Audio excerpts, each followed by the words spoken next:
ሰላም ለእናንተ ይሁን ውድ ቻናሌ ቤተሰቦች እንኳን ደህና መጣችሁ። አብርሃም በቅርቡ በተፈጠረው የትዳር ቀውስና የሶሻል ሚዲያ ድራማ ምክንያት በመጨረሻም በእስር ላይ ይገኛል።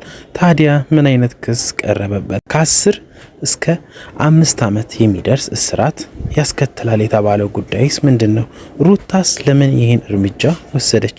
እና አብርሃም በእልህ ነው ያደረኩት ሲልስ ምን ማለቱ ነው? በዛሬ ቪዲዮ ስለ ጉዳዩ ያሉትን እያንዳንዱን ዝርዝሮች የህግ ባለሙያዎች እየሰጡ ያሉትን አስተያየቶች እና የሶሻል ሚዲያ ላይ እየተነሳ ያሉትን የገንዘብ እና የዋስትና ጉዳዮች እንመለከታለን። እስከ መጨረሻው አብራችሁን ቆዩ ስል ጠይቃለሁ። ሩታ ግሬስ ከህግ አካላት ጋር በመሆን በአብርሃም ላይ ክስ መስርታለች። በተለይም ደግሞ ወደ አብርሃም መኖሪያ ቤት ወይም መኝታ ቤት ፖሊሶችን ይዛ በመሄድ በራሱ በጣም ብዙዎችን አስገርሟል። ጉዳዩ ቀላል አይደለም። ብዙ የህግ ባለሙያዎች እንደሚናገሩት በኢትዮጵያ ህግ መሰረት በትዳር ላይ ሌላ ግንኙነት መፍጠር ወይም ትዳርን ማፍረስ ከባድ ወንጀል ተብሎ ሊወሰድ ይችላል።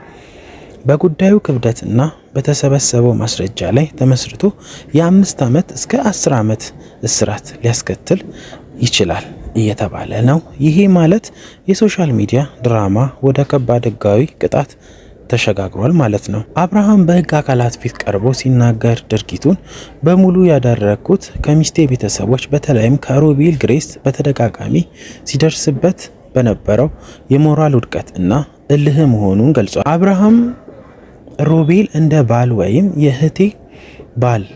የእህቱ ባል አድርጎ ጭራሽ እንዳልቆጠረው እና ክብር የሚነካ ንግግሮችን በተደጋጋሚ ይናገር እንደነበረ ገልጿል።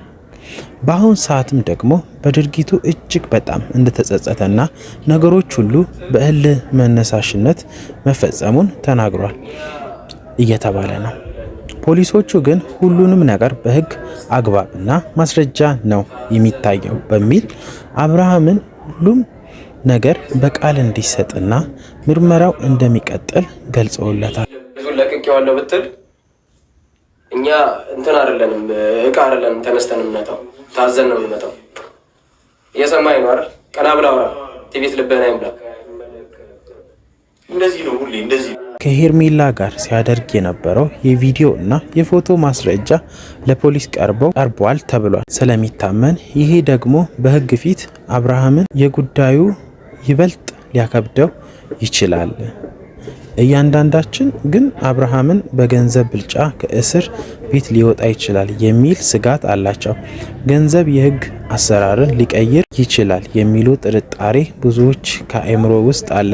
ሆኖም አሁን ላይ ያለው የህግ አሰራር እጅግ በጣም ጠንካራ ሆኖ በአጠቃላይ የዚህ ጉዳይ ዋና ነገር የሶሻል ሚዲያ ድራማነት አልፎ ወደ ከባድ ህጋዊ ሂደት መሸጋገሩ ነው። ይሄ ደግሞ ለብዙ ሰዎች ትልቅ ትምህርት ሰጪ ሊሆን ይችላል። ሀሳብና አስተያየታችሁን ከታች ኮሜንት ላይ አስቀምጡልን። ቪዲዮ ከወደዳችሁት ላይክ በማድረግ እና አዳዲስ ዜናዎች እንዲመጣላችሁ ሰብስክራይብ ማድረግ እንዳይረሳ። በሚቀጥለው ቪዲዮ እስከምንገናኝ ድረስ ሰላም ሁኑልኝ።